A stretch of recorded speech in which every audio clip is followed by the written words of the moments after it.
complicated, you know, man. I got dang old Rubik's Cube, man. You like talking about that blue, red, man, then you get to one side, and like messed up. All right, so something a little bit different this time. Two things to introduce before I welcome our guest on, which is one, just sort of a primer on who we have. I really enjoy speaking to smaller anons, right? People who haven't quite broken into the mainstream of the dissonant circles. And so I'm really excited to have a conversation with our guest tonight. I think it will be quite good. But before I welcome him on, I just want to introduce formally a new ad we have for Axios. I think it's quite good. I think you guys will enjoy this.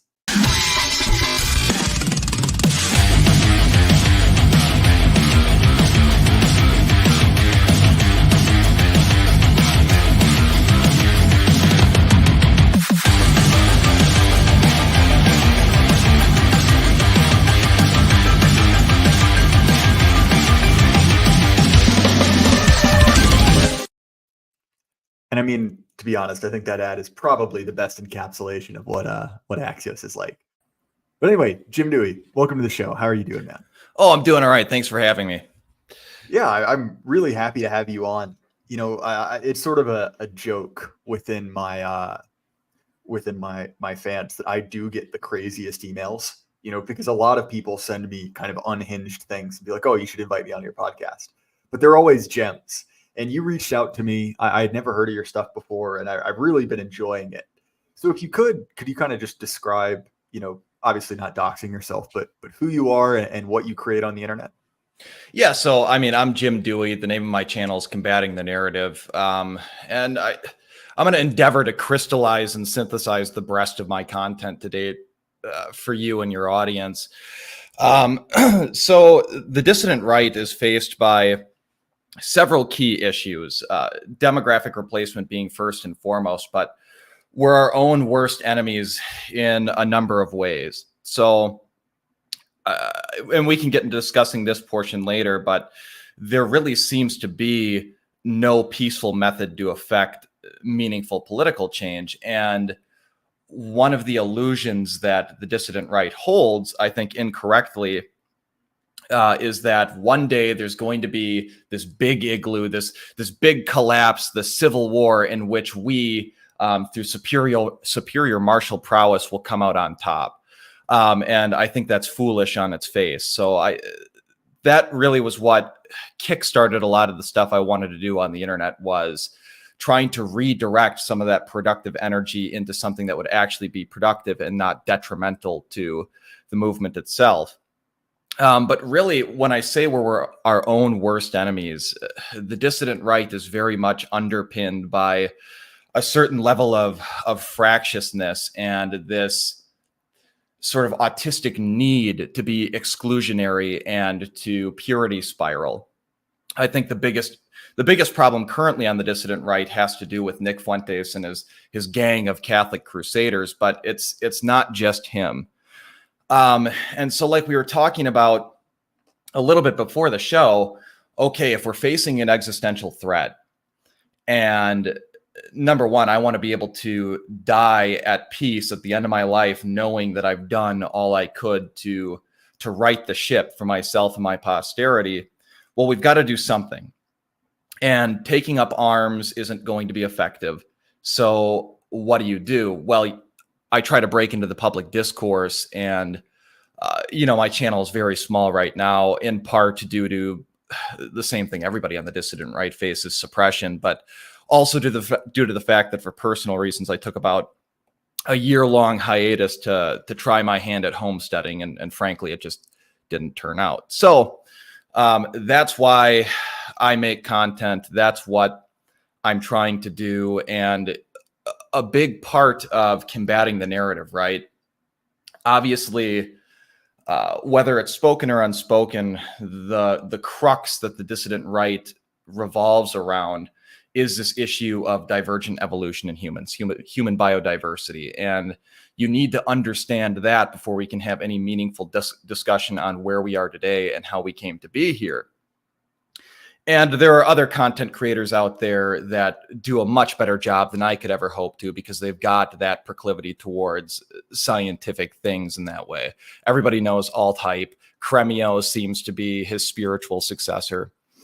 But part of that anti-white narrative that, again, is at the center of this all is these fanciful tales of the unique horribleness, the unique evil that is white people. So one of the things that I found particularly galling, even though the video didn't get much traction, is there's people out there on TikTok, this platform, I think it's not unfair to say, that's directed primarily at women and young women, people who may not critically analyze what it is they're viewing on that dopamine platform. But this guy is going around saying that, oh, white people used to regularly eat black people, and people believe it. People defended that. Or I think some of my finest work came up most recently is this idea of, the whites genocided or ethnically cleansed the Native Americans on the continent, and they'll point to the Trail of Tears and the Indian Removal Act, and that's just bunk. Another big one is the idea that the United States stole the Southwest from Mexico. Again, bunk. But these are things that people who, frankly, have much better things to worry about in terms of their own immediate material condition, they don't critically analyze, but because of their primary education, where they were taught all these evil things that whitey has done, if they're white, they sort of internalize this white guilt that predisposes them to a lot of the rhetoric coming out of the left. Even us on the dissident right, to a degree, will buy into some of the framework that the left puts in front of us. Or if you're non-white, you've got this casus belli to do horrible things to white people that sort of justifies a lot of what's going on. Again, demographic replacement being the most important thing. So to rephrase, my intention here is to unite the right and perhaps guide the right in a better direction, especially because if you've watched some of my more recent videos, what's been frustrating to me lately is you get a lot of people out there who they love to dab on the left. And indeed, I'll agree that it's tremendously interesting and tremendously funny to watch some of the internet blood sports that go on and some of the stupidity that comes out of the left getting debunked. Or on the other side of that spectrum, you'll get guys like Bronsky, like Cremio, and I'm not intending to be critical in any fashion. I think by and large, people like them do good work, but they get too bogged down in the numbers and looking at R values and statistical patterns. And obviously that's super important, but you have to be able to generate a story and a narrative and make those numbers mean something, not to higher IQ individuals, but to the public broadly. And so one of the most important things I think I could do is try to ascertain, though I don't have all the answers myself, what the correct new form of government should be, what we should be striving towards, and help facilitate in my own small way some of that dialogue on the dissident right. Yeah, there's a lot to address there. Right. So one, I think that, your point about, biological diversity is, I think, largely correct. But I want to slightly push back, because I think that the difference is actually more fundamental than that. Right. It is in fact the recognition of difference in value hierarchy, even to begin with. Right. It is effectively like the left is a force of complete and total leveling, right, to make sort of everything the same. And obviously biology is an element of that. It's a very slight pushback, but to go into what you said about sort of the dissident right being its own worst enemy and kind of endlessly purity spiraling is actually something that I was talking to John Slaughter about off air. And obviously I realize it's sort of distasteful to bring DMs into a public platform, but we were talking about the difference between why people become dissidents, right? Why people set themselves up against, the kind of existing order, and my sort of running hypothesis is that there are two reasons, right? There is one, that there are just kind of natural malcontents, right? People who cannot fit into a society. And, we certainly see some of that among our own ranks. And I think that is a group that you need to watch out for, right? These are what I kind of see as like the true internet psychos, right? People who kind of just exist to kind of tear things apart. But on the other end, you have people that are basically blocked from entering normal society, right? So, I'm a young man. I think we're, roughly the same age, plus or minus. And, I'm sure you're quite aware that, unlike, actually, I guess it's exactly like it was about 150 years ago. Irish still need not apply, right? It's just not for being Irish, right? It's for being white. Right. And, for people like that, the road to dissidence is very much one of like, well, if there were a place for me in society, right? If society worked, I wouldn't be on the fringes. I would be a quote unquote normal person. And so I think that, that's at least where we see part of this, right? That there is a core group of people for whom continually being on the outside is sort of their thing. And so you see this kind of purity spiraling about anything, where it's like, oh, XYZ author, writer, thinker has gotten too mainstream and boring. We need to move on to something new, something more esoteric. And I think that there you see the gap between people who actually want to change things and people who just want to be edgy, or people who want to have the most shocking opinions among their friend group. But anyway, sorry, man, back to you. No, for sure. And you touched on something that I'm not sure if you've heard of William Lind. Unless you're a turbo military autist like me, you probably haven't. But he's a guy who has some very insightful political commentary, but he's better known for his hand in writing the Marine Corps doctrinal publications and his publication of this idea of fourth generation war. And so to talk about why people become dissidents, well, in large part, it's a reversion back to the way things used to be. Well, what do I mean by that? So without diving too much into the Peace of Westphalia and the three different generations that come prior, effectively, the powers that be have become insulated from the consequences of their own actions. And in so doing, they are completely inflexible to the needs of the people. They're non-reactive.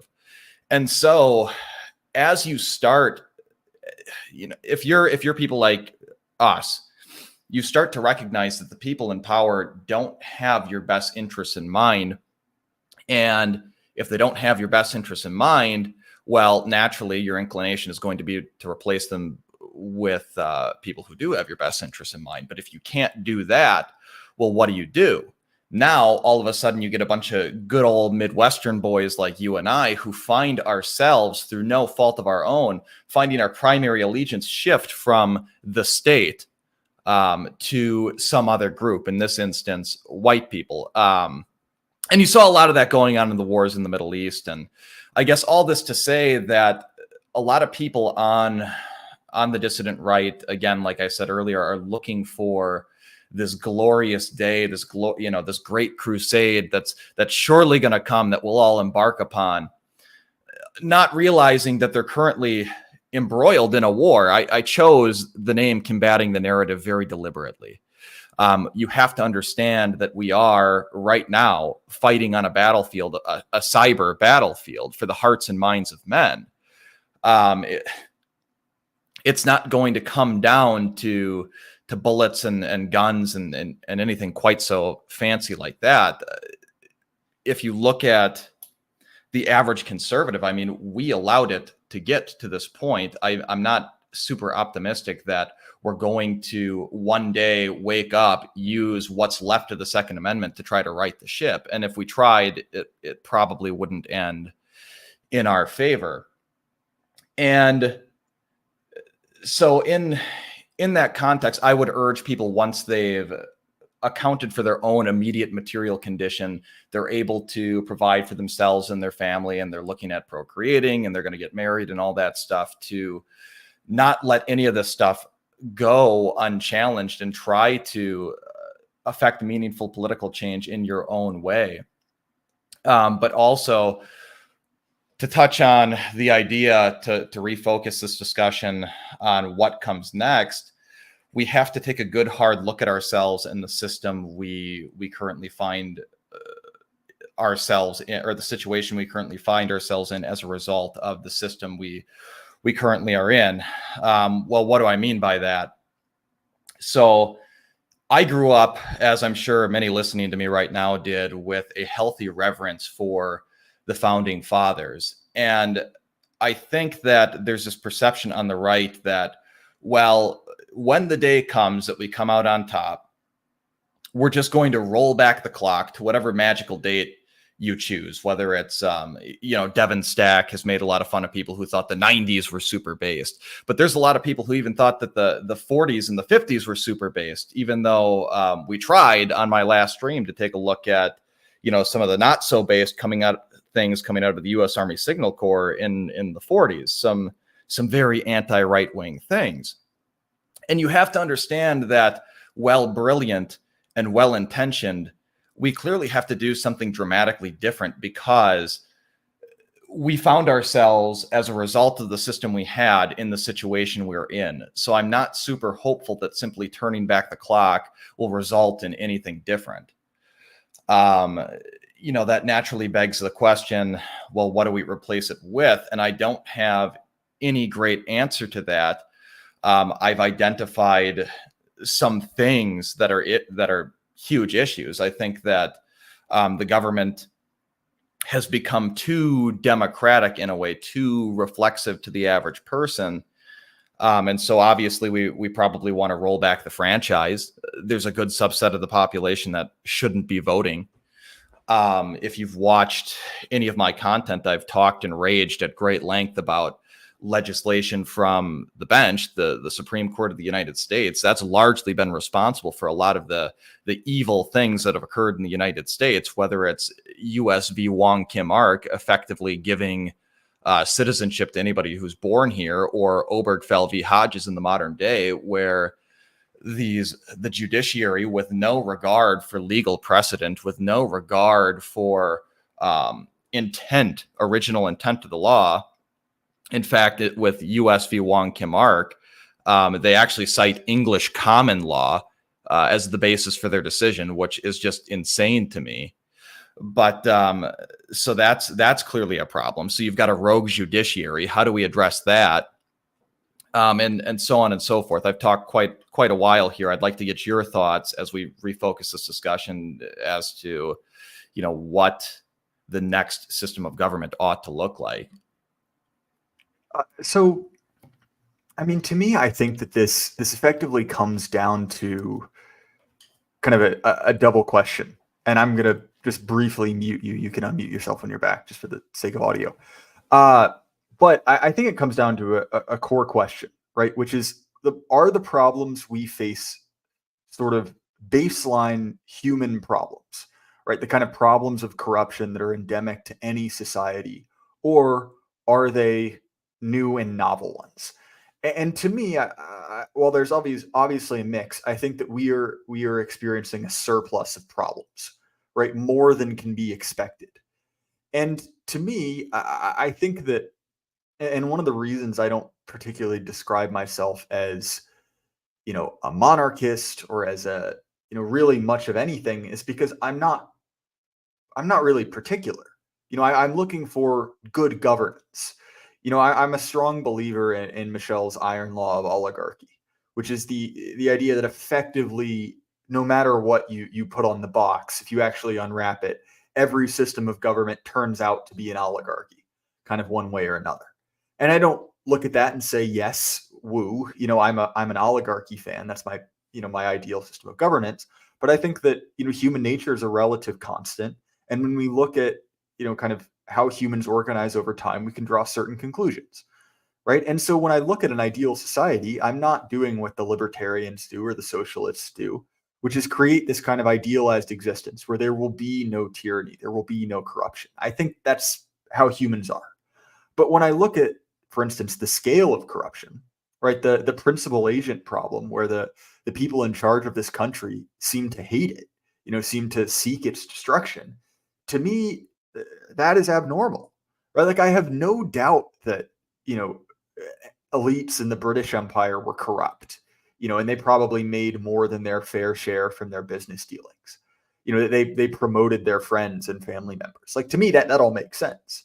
But at the same time, when the empire was still around, they weren't importing, infinity Indians, right? They weren't completely replacing the population of their country. To me, that is something novel. That is something new.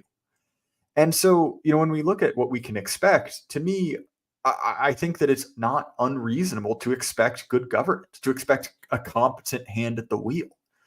I think one of the lies of liberalism, right, is that everyone should be politicized. It's interesting, and I probably shouldn't talk about this because I've got a Substack 90% finished on this exact topic.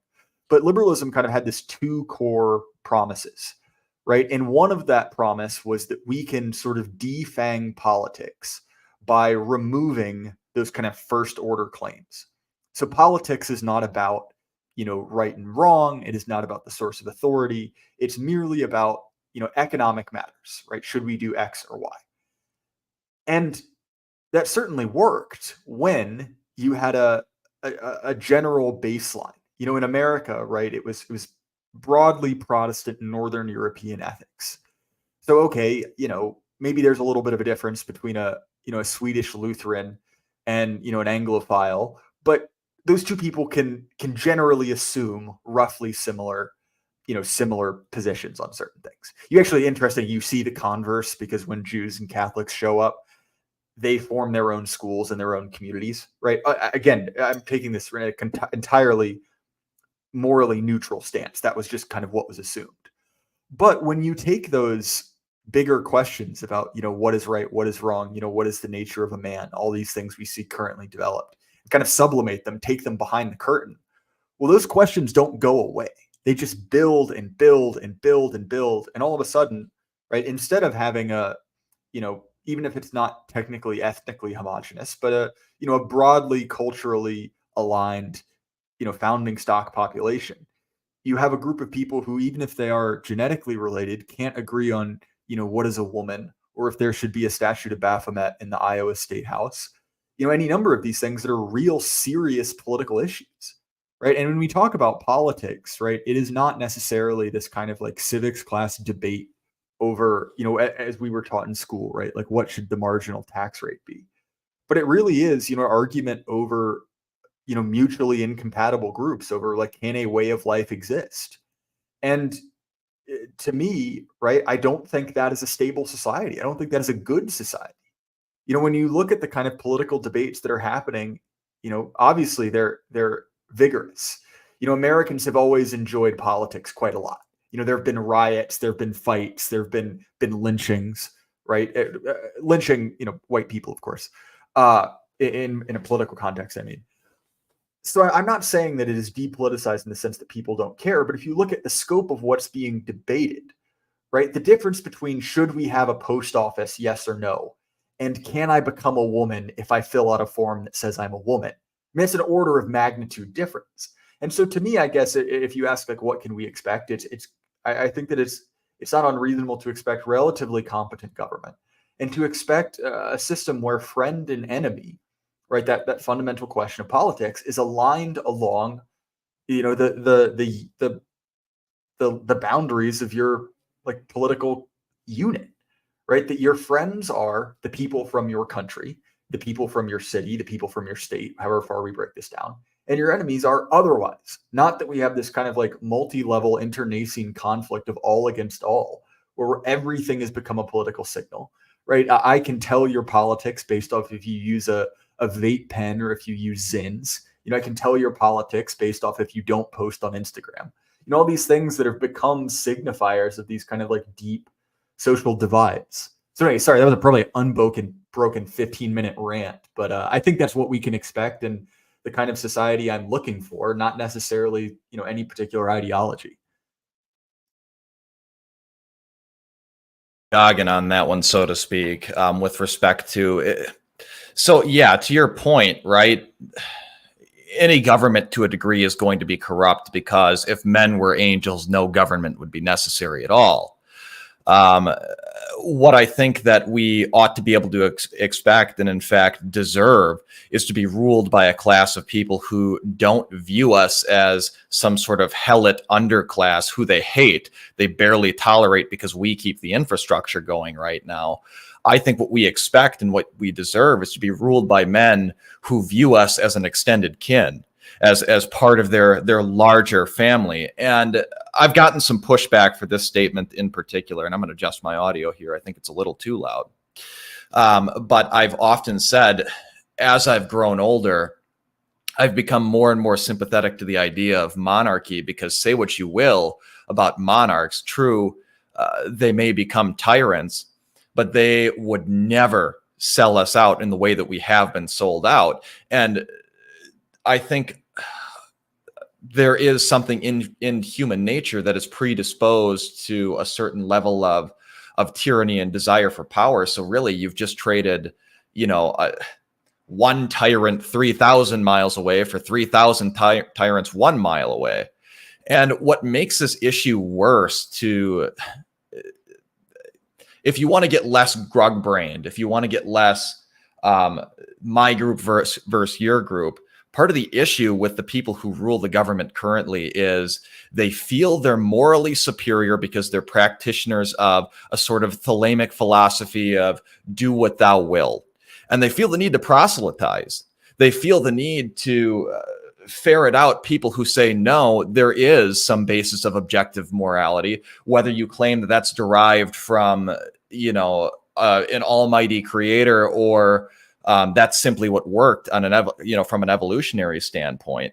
I think one of the best examples of this pathological need to proselytize their ideology that has got us to this point is the hostile attitude that we've taken towards China and Russia in particular.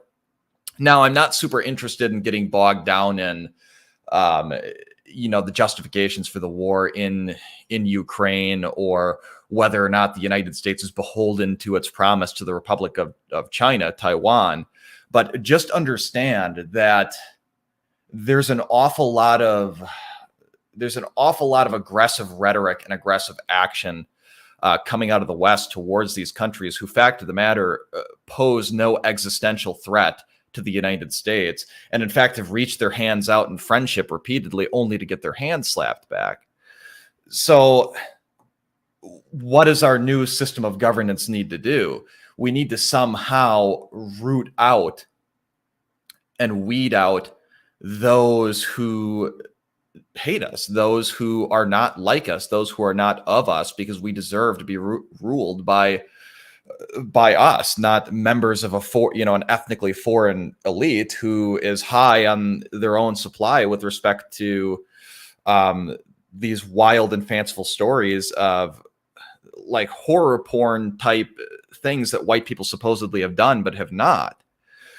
And so the easiest litmus, sure, right, you can say that, there's a handful of, you can point to a certain number of exceptional individuals from any population set and say, see, these people they're just natural conservatives like you and I, they just don't know it yet. And to a degree that might be true, right? I don't think the correct number of white people is necessarily 100% in society. I think there is, a capacity for tolerance of some foreign ethnicities and ideologies and the like. But just because this is a problem we've actually solved before in America. We have had different times where, actually, this is an example, right, where the black population has been relatively stable. There's been some variance over time, but it's been about, hence the meme, about 13%. And that mixture will never be as peaceful as Luxembourg, right? Will never be as peaceful as, a place like Switzerland. But graded on the curve that is American history, we have had systems that worked way, way better than the current one we have, right? Like there's no need for our current dysfunction, right? So anyway, sorry, I didn't mean to interrupt you, but I'm just saying this is a problem that has been solved before. No, and people forget, like, one of the things that even surprised me, and I believe he said it on a stream with me, so I think I'm going to name drop Arvel, Eric. I think he said to me at one point in time that, well, the demographic cake is baked. What are you going to do about it? Well, just understand that we've solved this problem before in history. People forget that we deported through the 30s into the 50s large numbers of Mexican illegal immigrants. Like, we rounded them up and kicked them across the border. It's not so popular to talk about this these days, but there were foreign subversive elements in the United States that were, they formed the basis of a pretty effective spy ring for the Empire of Japan. And guess what? We rounded them up and put them into camps to solve the issue. So it's not a matter of, well, the demographic cake is baked, you can't unbake it, let's just throw our hands up. And I don't think that's precisely what Eric was saying. But just understand that this solution isn't as insurmountable an issue as you think it is. It certainly is a problem because we've let it get to a borderline unmanageable degree. Like, I've been hearing the 30 million illegal immigrant number for years and years and years. I suspect it's much more. And even if it is only 30 million, that's 1 in 10. And that's not even counting, recipients of DACA and, their progeny, and the fact that we grant birthright citizenship to people who, I guess, are nominally U.S. citizens now, but they're not heritage Americans.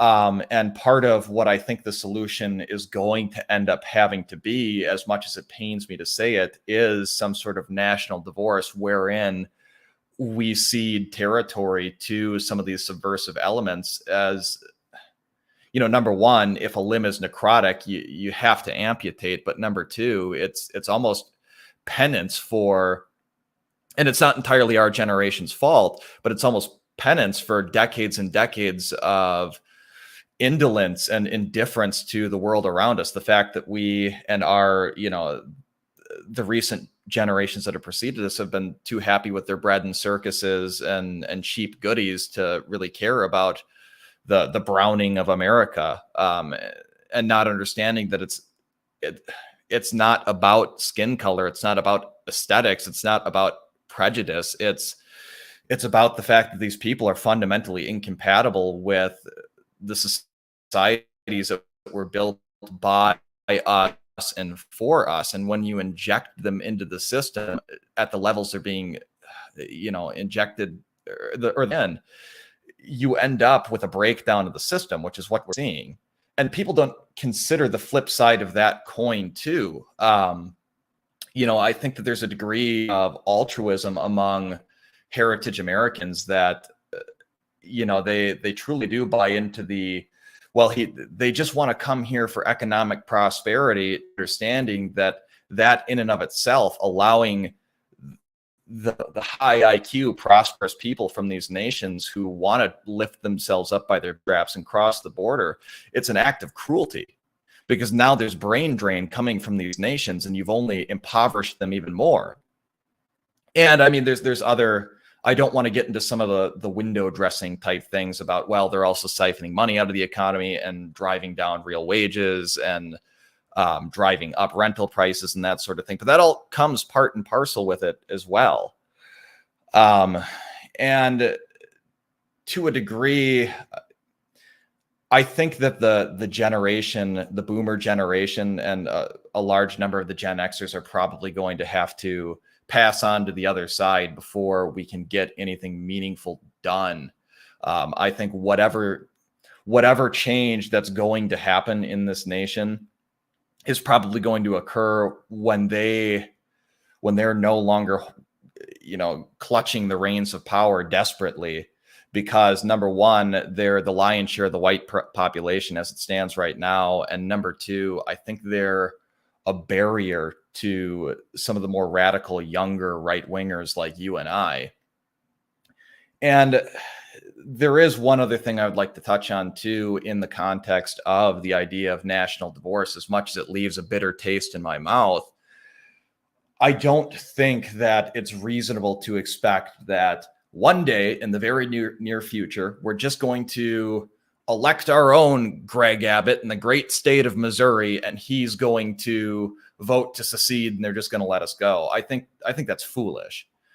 I think that we saw and have established precedent for it being likelier than not that the federal government would not let territory go willingly. And in order to have a successful separation movement, obviously you need some of the current political establishment, some of the current political infrastructure, and the legitimacy that it lends in order to affect any meaningful change like national divorce. But we're going to have to make some hard personal decisions. The path forward is probably something like Arvel's Return to the Land movement, where we, like-minded people, uproot ourselves for myriad reasons. But the primary reason being we need to be around like individuals and sort of understand that we're the subversive element and subvert our way from the ground up and establish local bases of political control, similar to the idea of the French ink blot strategy with respect to counterinsurgency, if any of you are familiar with that. But establish local points of control and work your way up in order to agitate for peaceful separation. I think that's best case scenario. Can you go into that ink blot strategy? I'm not familiar with the reference. So it kind of stands as so everybody's familiar with what the United States did in Vietnam, and I think is unduly critical of it. The search and destroy tactics, wherein General Westmoreland says, okay, well, the way to win this war is to go stack bodies. Well, I just want to say, Jim, in this house, we believe the Vietnam War was completely justified. They should have traumatized more boomers. Yeah, you know what? I'm on board with that. I'm on board with that. And yeah, I don't know. I guess I'm agnostic on the whole Vietnam War thing, and perhaps that's a discussion for another yeah, time. Sorry, I'm distracting you from the actual important information. Sorry. No, it's fine. It's fine. But I think fighting and killing commies is based. We'll leave it at that. But the end result may not have been based. But so Westmoreland, really due to the fact that he had limited resources and really had his hands tied behind his back because we were so terrified of the Soviet and Chinese potential response to us rolling an army through Hanoi. Well, what do you do then if you're not going to be granted the men to really do what the French did for decades and decades and decades prior to the decolonization of Indochina, which was governed at the tip of a bayonet? In any case, what the French did both in Indochina and Algeria was this idea of ink blot, and to a degree, the Marine Corps under General Krulak and their combined action platoon program tried to implement unsuccessfully the very same thing.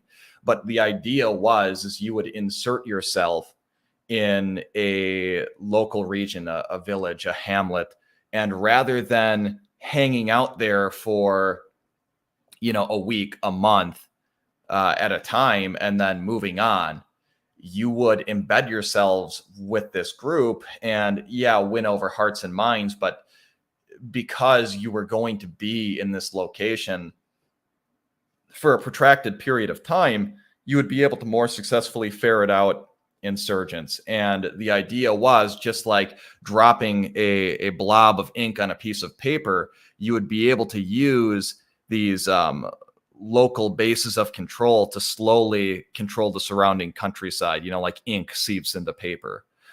And so that's where my head is at with it, is understand that, number one, understand that you are the subversive element now. The winds of change have come, the tides have shifted.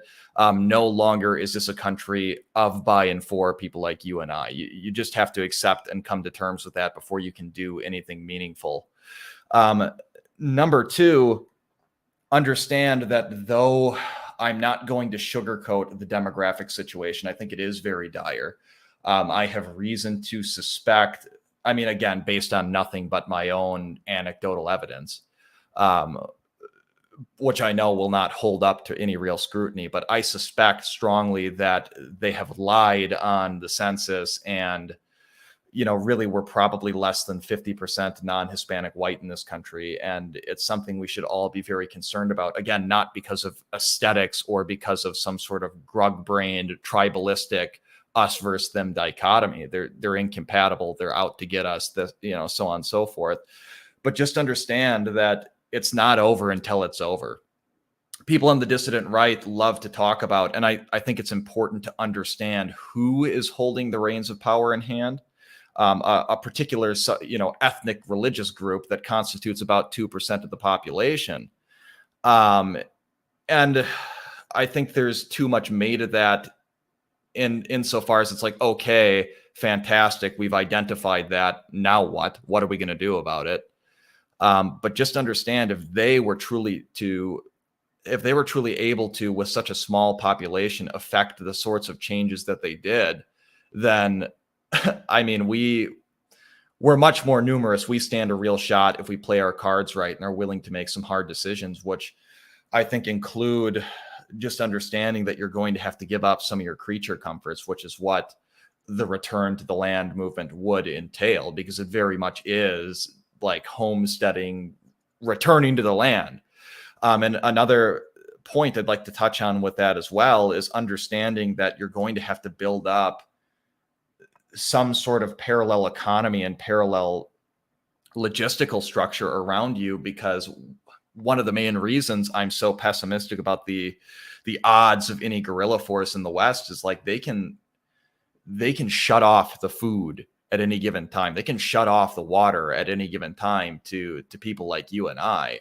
And even if you have, which I think you should, but even if you have some sort of stockpile of food, you're really just putting an extra step between yourself and starvation.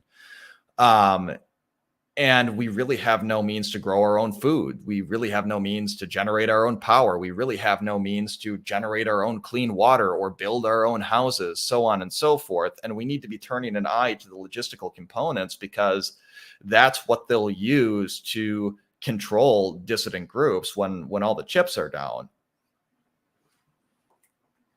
So I hope that answered your question about the whole ink blot thing. No, it did. There are several things there that I want to get into, which is, so look, right? I'm an elitist in every sense of that word, right? And to me, don't get me wrong, the optimally preferable path, right, is one where you have your faction, whatever you describe your faction is broadly culturally accepted. You are the vast majority, and you are sort of reflected across every strata of society.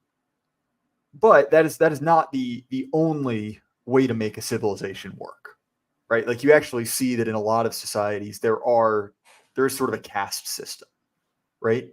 And to me, one of the things I think is an interesting question is basically, what happens in a place like America if people like us are a distinct minority, right? And so to me, obviously that is not as good as being in control of everything, right? If you had your druthers, but I sort of make the contention that I don't know if we really have a choice in that matter, at least immediately.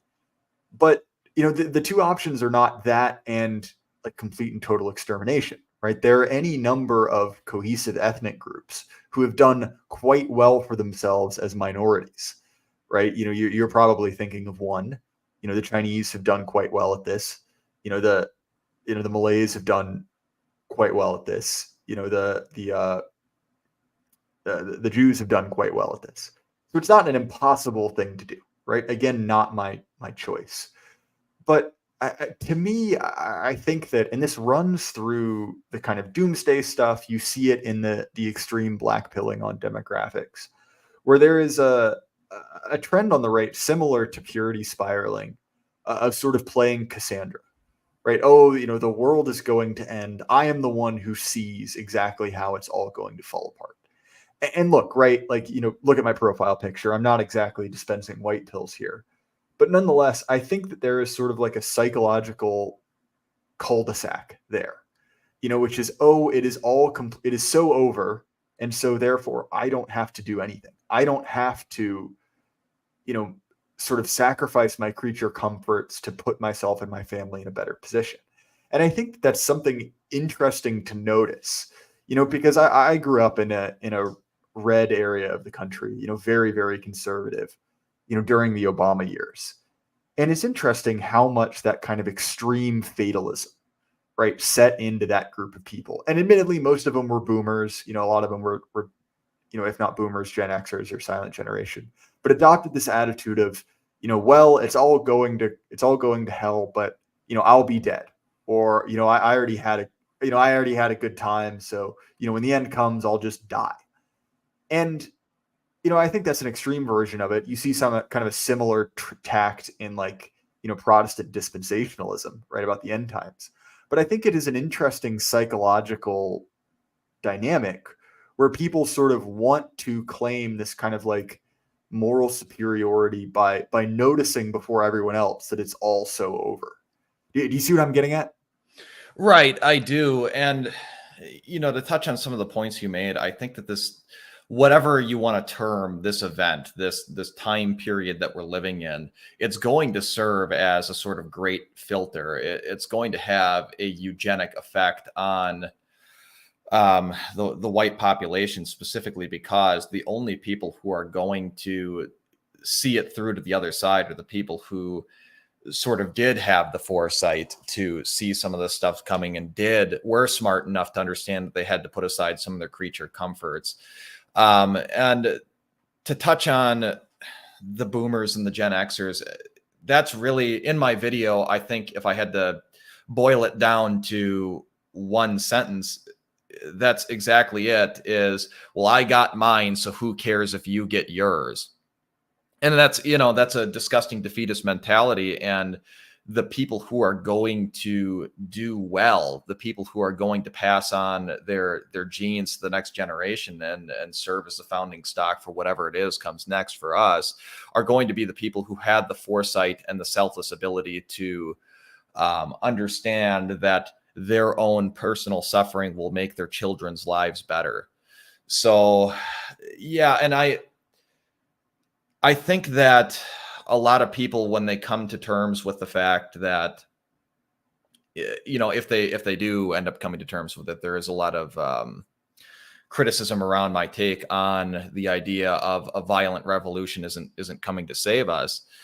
They start to think that all hope is lost, or conversely, hope, the salvation is just around the corner. And in either case, I don't have to do anything. And that's wrong. Like, you have agency.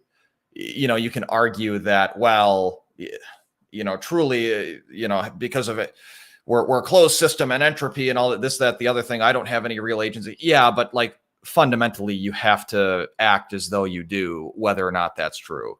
So, and I think people fail to understand the level of impact that just a handful of people doing the right thing can have on a society. And I'd like to shift gears, as I know we're probably coming up on time here. But one of the things too, that I have been sort of kicking around in my head is, well, okay, we still have the Second Amendment, right? It's not going to be a useful tool for us in the way that most people think it is, but it does give us some options. I think that we all ought to be horribly ashamed that anyone who is over the age of 18, at the time of the 2020 BLM riots, or anyone who is within like driving distance of the southern border and is of the age where they can purchase and own a rifle, that we're just allowing this stuff to happen. There are a couple of small examples, and I'm not even necessarily thinking of the whole Rittenhouse thing. I think that's another thing entirely.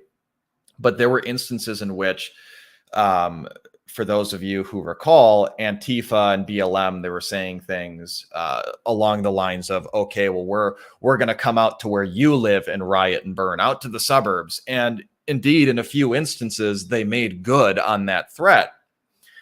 And one thing that struck me at the time was this photo or this video that was circulated around, or one of several videos that was circulated around, Telegram and other, poll on 4chan and other places where we congregate, was a group of like regular dudes just standing outside their neighborhood with AR-15s.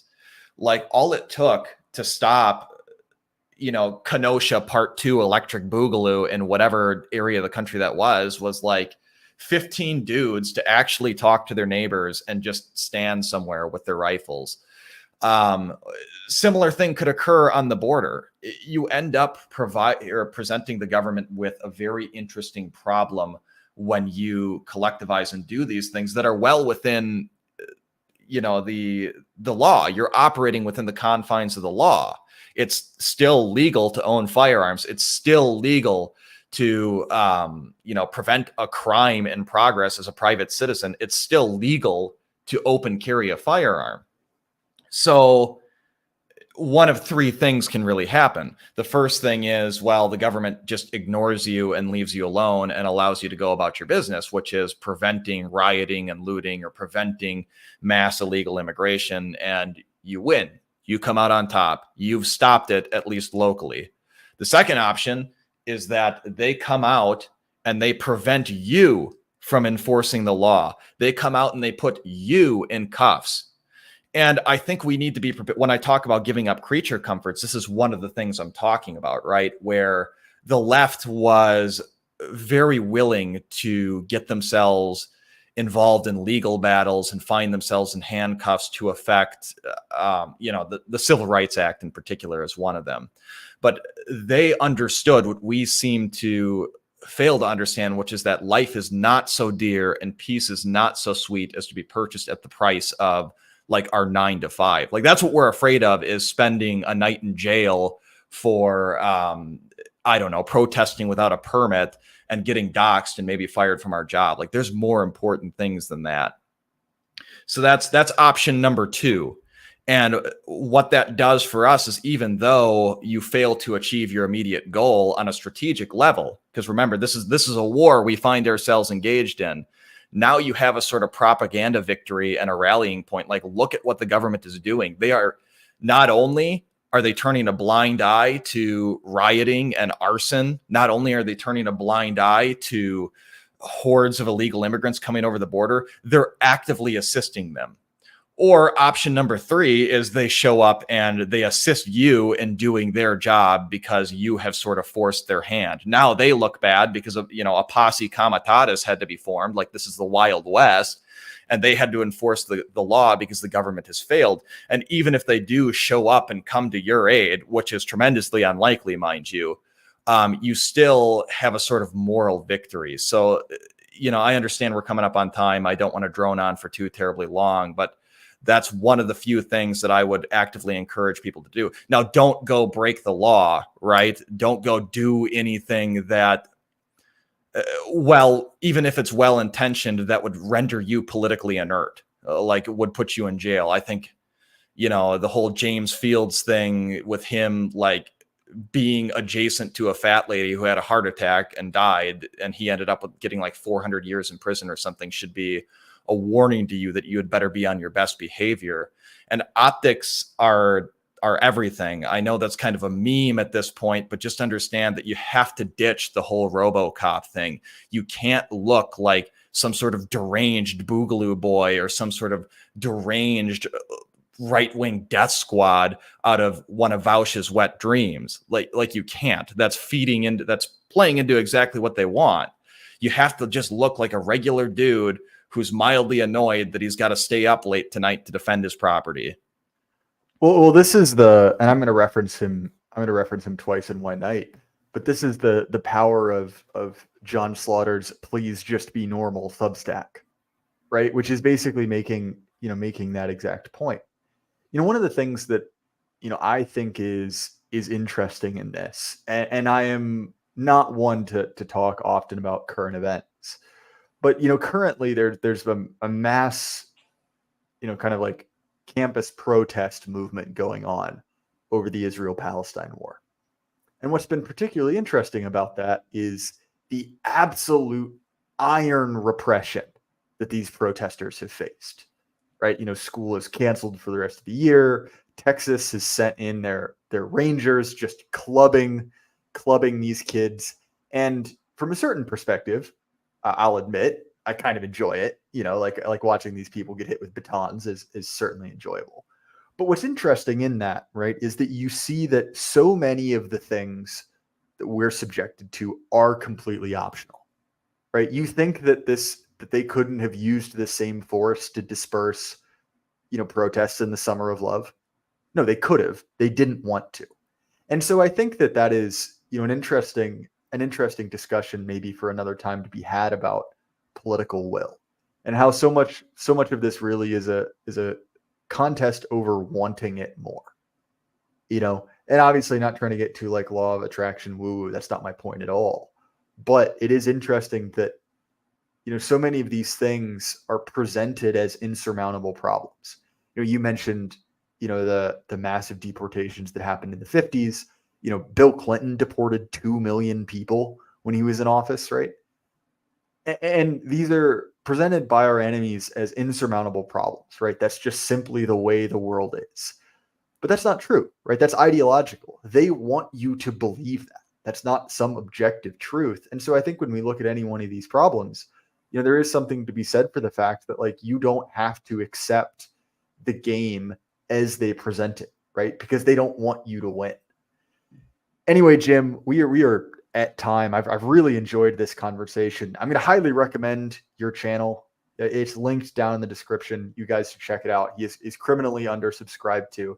You're a great thinker, a great video essayist, man. I'm really glad to have you on, man. And I'm really pleased to have finally made your acquaintance over voice chat, and I look forward to speaking with you again. Thanks so much for having me on, and I look forward to talking with you again soon, man. Yeah, definitely. We'll have you on again. As far as my stuff, you can find the Jay Burden Show on Apple, Spotify, YouTube, pretty much anywhere you listen to podcasts. My sponsor, Axios, has a great new ad, so you should check them out. JD is a very, very talented trainer. His programming is not only very, very good, but he's extremely responsive. I've been doing jiu-jitsu lately, picking that up. And obviously, my physical needs have changed. When you're rolling 3 days a week, that puts a lot of strain on your joints.